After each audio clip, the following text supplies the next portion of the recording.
नमस्कार, बहुत स्वागत है आपका। मैं हूं आपके साथ सुमित शर्मा। छत्तीसगढ़ में आरक्षण विधेयक पर हस्ताक्षर न करने के मामले को लेकर हाईकोर्ट की ओर से राज्यपाल सचिवालय को एक नोटिस जारी हुआ है। जारी नोटिस पर राजनीतिक टकराव बढ़ गया है।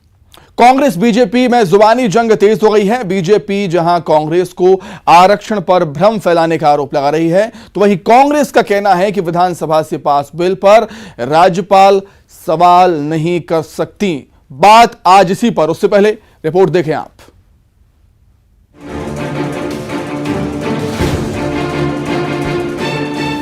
छत्तीसगढ़ विधानसभा चुनाव से पहले आरक्षण को लेकर प्रदेश की सियासत गर्म है। प्रदेश की दोनों प्रमुख सियासी पार्टियां एक दूसरे पर आरोप प्रत्यारोप लगा रही हैं और एक दूसरे को आरक्षण विरोधी बताने में जुटी हैं। छत्तीसगढ़ हाईकोर्ट ने प्रदेश सरकार की याचिका पर आरक्षण संशोधन विधेयक रोके जाने पर राजभवन को नोटिस भेजा है। वहीं नोटिस जारी होने के बाद अब सत्ता पक्ष और विपक्ष में फिर से बयानबाजी का दौर शुरू हो चुका है। बीजेपी ने आरक्षण के मुद्दे पर कांग्रेस पर हमला बोला और कहा कि भूपेश बघेल जी आरक्षण के मुद्दे पर सियासत कर रहे हैं, भ्रम फैलाने का काम कर रहे हैं। कांग्रेस पार्टी आरक्षण छीनने वाली है। आरक्षण देने का काम हमने किया। हमने विधानसभा में पूरा समर्थन किया। राजभवन जो आरक्षण पर जानकारी मांग रहा है, वो राज्य सरकार देने से भाग रही है और आरक्षण पर प्रदेश सरकार राजनीति करना बंद कर दे। हम आरक्षण के पक्षधर हैं। छत्तीसगढ़ के लोगों को जल्द आरक्षण मिलना चाहिए। देखिए, भूपेश बघेल जी आरक्षण के मामले में लगातार राजनीति कर रहे हैं, भ्रम फैलाने का काम कर रहे हैं। 58% बढ़ाकर हमने किया। अनुसूचित जनजाति का आरक्षण 20 से 32% हमने बढ़ाया, वो घटा आपकी कारण। और इसी तरह से पिछड़ा वर्ग के लिए आरक्षण का नाटक आपने किया, अपने ही कार्यकर्ताओं को भेजकर उस पर स्थगन करवाया। तो कांग्रेस पार्टी आरक्षण छीनने वाली है। आरक्षण देने का काम हमने किया। हमने विधानसभा में पूरा समर्थन किया। आज राजभवन जो जानकारी उस विधेयक पर हस्ताक्षर करने से मांग रहे हैं, राज्य सरकार वो देने से भाग रही है और आरक्षण के नाम पर भूपेश बघेल जी कांग्रेस पार्टी राजनीति बंद करे। हम आरक्षण के पक्षधर हैं। आरक्षण छत्तीसगढ़ के लोगों को शीघ्र मिलना चाहिए। वहीं बीजेपी के आरोपों पर सीएम भूपेश बघेल ने पलटवार किया और कहा कि विधानसभा से पास बिल पर राज्यपाल सवाल नहीं कर सकती। हाईकोर्ट ने इसी बात को नोटिस में लिया। साथ ही कहा, हमें न्यायालय पर पूरा भरोसा है, हमें जीत मिलेगी। देखिए, यही बात तो हम कहते रहे थे, इसीलिए तो कोर्ट भी गए कि विधानसभा जो पारित बिल है उसके मामले में राज्यपाल राज्य सरकार से सवाल नहीं कर सकती, उसको ये अधिकार नहीं है। तो उसे नोटिस में लिया गया। न्यायालय का मैं धन्यवाद देता हूं और मुझे पूरा भरोसा है न्यायालय पे। आरक्षण संशोधन विधेयक पर हस्ताक्षर न करने के मामले को लेकर राज्यपाल अनुसुईया उइके को जारी नोटिस पर राजनीतिक टकराव बढ़ चुका है। बीजेपी इस मामले में प्रदेश सरकार पर राजभवन को जानकारी नहीं देने के आरोप लगा रही है, तो वहीं कांग्रेस कह रही है विधानसभा से पास बिल पर राज्यपाल सवाल नहीं कर सकती। Bureau report, news 18। तो हाईकोर्ट से राजभवन को नोटिस जारी होने पर एक बार फिर से आरक्षण के मसले पर छत्तीसगढ़ में सियासत शुरू हो चुकी है। बीजेपी आरोप लगा रही है कांग्रेस पर, कांग्रेस के अपने ही अलग तर्क हैं। इस महत्वपूर्ण विषय पर चर्चा करने के लिए दो बेहद खास मेहमान हमारे साथ जुड़ गए हैं। कांग्रेस की तरफ से कांग्रेस प्रवक्ता नितिन भंसाली जी। नितिन जी, बहुत स्वागत करता हूं आपका। और बीजेपी की तरफ से पक्ष रखेंगे पूर्व बीजेपी के विधायक श्रीचंद सुंदरानी जी। सुंदरानी जी, आपका भी बहुत स्वागत है न्यूज़ 18 मध्य प्रदेश छत्तीसगढ़ में। सवाल जवाब का दौर शुरू हो उससे पहले मैं आप दोनों से जानकारी लेना चाहूंगा। एक जिसको पता हो वो जवाब दीजिएगा।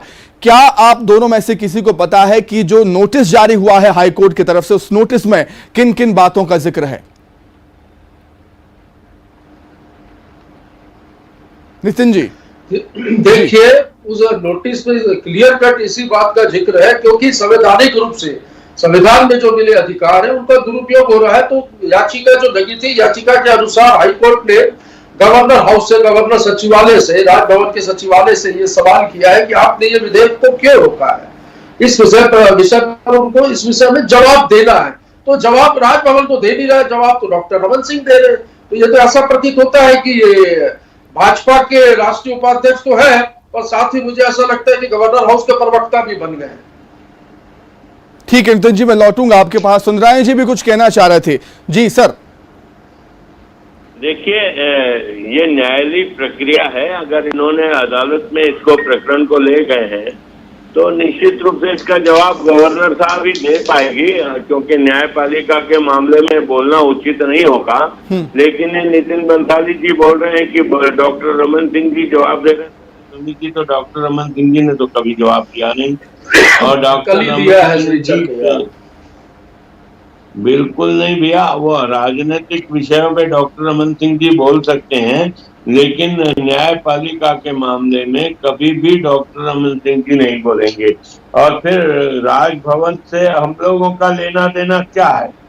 राजभवन एक स्वतंत्र संस्था है। कहीं न कहीं राजभवन ही देखा जाए तो केंद्र सरकार से चलता है।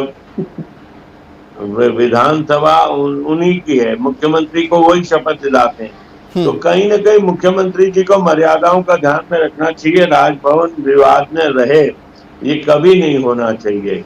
राजभवन की अपनी मर्यादाएं, इसकी मर्यादाओं का बिल्कुल। सुंदराय जी, तो फिर विवाद के हालात क्यों बने? क्या लगता है आपको कि विवाद के हालात क्यों बने?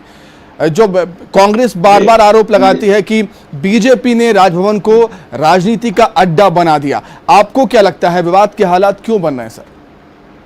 नहीं, राजनीति का विवाद का अड्डा राजभवन नहीं बना है। ये तो खामोखा भारतीय जनता पार्टी को और राजभवन को बदनाम करके एक प्रेशर पॉलिटिक्स करना चाहते हैं भूपेश बघेल, जो इनका स्वभाव है। हमेशा आक्रामक रह के कोई बात करते हैं ताकि अपनी बात मनवा सकें, आगे भी बहुत सारी चीजें मनवा सके, राजभवन पे दबाव कायम कर सकें।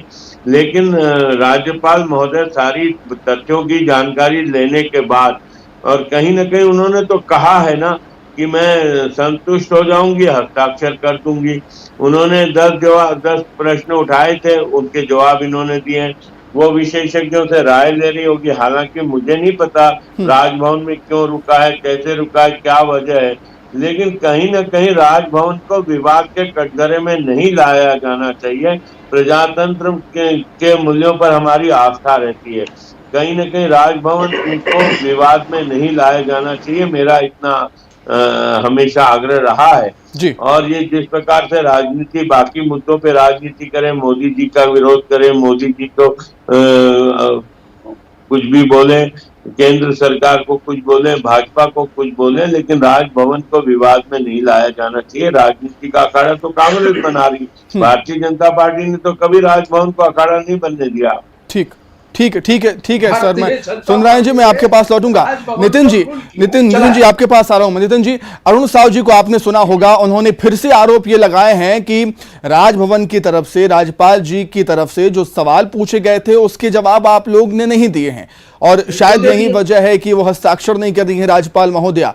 क्या चाहती है कांग्रेस? राज्यपाल से आखिर क्या चाह रही है कांग्रेस? देखिए सुमित जी, बिल्कुल तकनीकी बात करूंगा। विधानसभा में कोई विधेयक पारित होता है तो सर्वसम्मति से पारित हुआ विधेयक है। वहां पे डॉक्टर रमन सिंह ने क्यों विरोध भी किया? विधानसभा से बड़े प्रदेश के विभाग नहीं होते। विधानसभा से ये जो था प्रस्ताव पारित हुआ, ये विधेयक पारित हुआ के गवर्नर हाउस गया, वो भी गवर्नर मैडम ने इस विधेयक को पारित करने से पहले कहा था कि आरक्षण की स्थिति जो है वो आरक्षण कोर्ट ने रद्द कर दिया है, तो आप विधानसभा का सत्र बुलाइए और विधेयक पास करिए और भेजिए, हस्ताक्षर कर दूंगी। तो सर्वसम्मति से विधानसभा से विधेयक पारित होकर गवर्नर हाउस गया। अभी क्यों लटका पड़ा है? देखिए, इसमें तो मैं संवैधानिक रूप से गवर्नर हाउस पर एक सवाल तो उठाऊंगा। गवर्नर के जो संविधान के हिसाब से जो गवर्नर हाउस के माननीय राज्यपाल महोदया जी के जो अधिकार है, यदि उन्हें ये लगता है कि यहाँ पर कहीं कुछ विधेयक में कम है, ज्यादा है, ये होना चाहिए नहीं होना चाहिए, तो अपनी क्वेरी लगाकर इस विधेयक को वो रिटर्न कर देती, रोकती नहीं। और यदि सवाल पूछना था तो विधानसभा से पूछना था। इन्होंने विभागों से सवाल पूछा। सबसे पहले तो यहीं पर उल्लंघन हुआ संविधान का। ठीक है, विभागों से सवाल पूछा, जिद की। हमने 10 सवाल जो उन्होंने पूछे, उन 10 सवालों का जवाब भी विधिवत रूप से भेज दिया। अब बीच में गवर्नर मैडम कह रही थी मार्च तक रुकिए, तो मार्च तक हमने इसके पहले भी कहा था, क्या कोई मुहूर्त देख रही है या किसी के आदेश का इंतजार कर रही है? तो आरक्षण की स्थिति आज प्रदेश में इतनी बुरे हाल है कि लाखों युवाओं के भविष्य का, प्रमोशन का, जो नौकरी में जो हो गए उनका नियुक्तियों का, एजुकेशन में एडमिशन का, सभी की स्थिति खराब है। तो इसमें राज्यपाल मैडम अच्छा नितिन जी एक चीज मैं आपसे ये समझना चाहूंगा कि अब इसमें छत्तीसगढ़ बीजेपी की क्या गलती? आपने भी माना है कि सदन से सर्वसम्मति से ये पास हुआ है, बीजेपी के विधायकों ने, बीजेपी के नेताओं ने भी इसको पास करवाया है, तो उनके लिए साफ समझ में आती है ना कि ये पास होना चाहिए, आरक्षण मिलना चाहिए। अब जब राज्यपाल की तरफ से रुक गया है तो इसमें छत्तीसगढ़ बीजेपी क्या करे? जब विधानसभा में ये लोगों ने जब इस पे विश्वास जताया तो ये विश्वास इनको गवर्नर हाउस में भी जाकर जताना था। यहाँ पर आपके टीवी चैनल में बैठकर चिल्ला कर बोलने से आरक्षण लागू नहीं हो जाएगा। एक बार भी मानवता के आधार पर जाए और गवर्नर हाउस जाकर बोले, भाई नेता है, 14 विधायक है इनके भी, यहाँ पर 9 सांसद है, 2 राज्यसभा, जाए और बोले कि भाई जो विधेयक आया वो सर्वसम्मति से, हमारी भी सहमति थी, वहां से पास होकर आया है, तो छत्तीसगढ़ के युवाओं के हित में आप उस पर हस्ताक्षर कर दीजिए। और दूसरी बात, हम बार बार आरोप इसलिए लगाते हैं कि गवर्नर हाउस से जो बातें आती हैं वो एक दिन बाद आती हैं, बाहर जो बयान होते हैं वो भाजपा से एक दिन पहले आ जाते हैं। तो ये चीजें लीक कैसे होती है, ये समझ से परे। तो कहीं ना कहीं इसमें गवर्नर हाउस की भूमिका जो है ये संदेहास्पद है। और हम तो निवेदन करते हैं माननीय राज्यपाल महोदय जी से, हमें भरोसा है कि मानवता के आधार पर वो प्रदेश के युवाओं के हित में इस विधेयक पर जल्द हस्ताक्षर कर देंगे। हम पूरा निवेदन करते हैं कि इस विषय पर राजनीति हम भी नहीं चाहते, राजनीतियों पर भाजपा ने राजभवन को राजनीति का अखाड़ा बना दिया है। ठीक है, सुंदरानी जी, सुना आपने भंसाली जी को, वो कह रहे हैं कि बीजेपी की तरफ से कोई ठोस कदम नहीं उठाए गए हैं, उनको राजभवन जाना चाहिए था, राज्यपाल से मुलाकात करनी चाहिए थी, बीजेपी के बड़े नेताओं को इस आरक्षण मसले पर बात करनी चाहिए थी, जो हुई नहीं बीजेपी की तरफ से।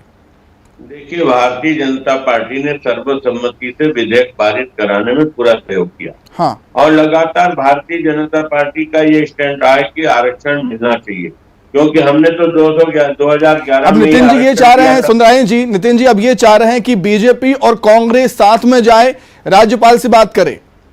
तो ये मुख्यमंत्री को पहल करनी चाहिए ना। हम तो बात कर ही रहे हैं, आपका भी नैतिक कर्तव्य है प्रदेश के युवाओं के हित में। सुंदरानी जी, आप लोगों को मुझे बात करने दीजिए। अभी केंद्र में बजट प्रस्तुत हुआ, सदन के नेता प्रधानमंत्री जी ने सारे विपक्षी दलों की बैठक बुला के विचार विमर्श किया, सदन कैसे चले इसके लिए विचार विमर्श किया। तो ये कभी ये 4 साल में ये परंपरा को छत्तीसगढ़ में खत्म की है। मेरा एक प्रश्न है, मुख्यमंत्री जी ने विपक्ष को, ये तो विपक्ष की मजाक उड़ाने के अलावा कुछ नहीं करते। विपक्ष की हमेशा मजाक उड़ाते कि 14 विधायक है, बार बार इस बात को व्यंग्य करते। अरे आप तो 400-450 की लोकसभा वाले पार्टी के लोग 50 सांसदों में पहुंच गए दिल्ली में। डॉक्टर मनमोहन सिंह भी ये परंपरा तो छत्तीसगढ़ में भूपेश बघेल ने खत्म की ना। विपक्ष को साथ में लेकर चलने की नियति नहीं है। ये हमेशा मजाक उड़ाते हैं विपक्ष का कि 14 विधायक हैं, 14 विधायक हैं। ये बात की मजाक बना दी है छत्तीसगढ़ विधानसभा में। कभी विपक्ष को साथ मैंने मजाक नहीं, आपकी बात नहीं कर रहा हूँ, नहीं आपकी बात नहीं कर रहा हूँ। आपकी पूरी पार्टी आपके समेत मुख्यमंत्री लेवल तक ये सारे आप लोगों को ये गुमान हो गया, आपके पास 71 विधायक है, इस बात का घमंड है। ठीक है नितिन जी एक चीज मैं आपसे समझना चाहूंगा। कपिल सिब्बल जी ने राज्य सरकार की तरफ से पैरवी की, अपना पक्ष रखा। उन्होंने ये कहा था कि जो रोका गया है बिल को राज्यपाल की तरफ से वो सही नहीं है, वो नियम के विरुद्ध है। लेकिन उन्होंने ये बात भी कही है कि ये असंवैधानिक है या संवैधानिक है, ये कोर्ट तय करेगा। कोर्ट ने इस पे नोटिस दिया है ना, तो राजभवन से जवाब जाएगा, बीजेपी का जवाब दे रही, बात तो वहीं पर आ रही है। हम तो बिल्कुल आपको ये बता दें कि संविधान 364 के तहत जो है ये राजभवन को ये अधिकार प्राप्त ही नहीं है जो उन्होंने किया है। तो इस विषय पर जो है गवर्नर मैडम को बिल्कुल सहानुभूति पूर्वक निर्णय लेना चाहिए। कपिल सिब्बल जी ने भी यही कहा, जो शासन की तरफ से खड़े हुए थे पैरवी करने के लिए। और भाजपा का भी यह नैतिक कर्तव्य होना चाहिए, यदि थोड़ी भी मानवता या शर्म हो तो जाकर गवर्नर हाउस में ये जो यहाँ पर चैनल पे जो बातें कर रहे हैं जाकर वहां करें। ठीक है होना ये चाहिए कि कई युवाओं के भविष्य का ये सवाल होना चाहिए। पक्ष विपक्ष साथ में मिलकर इस समस्या का हल निकालें। आप दोनों का बहुत धन्यवाद जुड़ने के लिए, चर्चा में शामिल होने के लिए आप दोनों का बहुत शुक्रिया। आगे बढ़ेंगे, जगदलपुर से बड़ी खबर मिल रही है जहां पर नक्सलवाद को लेकर शंकराचार्य ने बड़ा बयान दिया है। स्वामी निश्चलानंद सरस्वती ने बड़ा बयान दिया, कहा सत्ता पक्ष और विपक्ष नक्सलवाद से हाथ खींच ले तो छत्तीसगढ़ से नक्सलवाद खत्म हो जाएगा। एक बहुत बड़ा बयान दिया है निशिलानंद सरस्वती ने। वो कहते हैं कि जो रह जाएंगे वो भी खत्म हो जाएंगे। पार्टी सत्तारूढ़ दल विपक्ष दोनों नक्सलवाद से हाथ खींच रहे, कितना रह जाएगा बताइए, बात में हल कर दूंगा, ठीक है। सत्तारूढ़ दल और विपक्ष दोनों नक्सलवाद से अपना हाथ खींच रहे, कितने नक्सलवादी रह जाएंगे मैं पूछना चाहता हूँ। जो रह जाएंगे मैं दावा करता हूँ सब नक्सलवाद को खत्म कर दूंगा। समय पहले में आया था,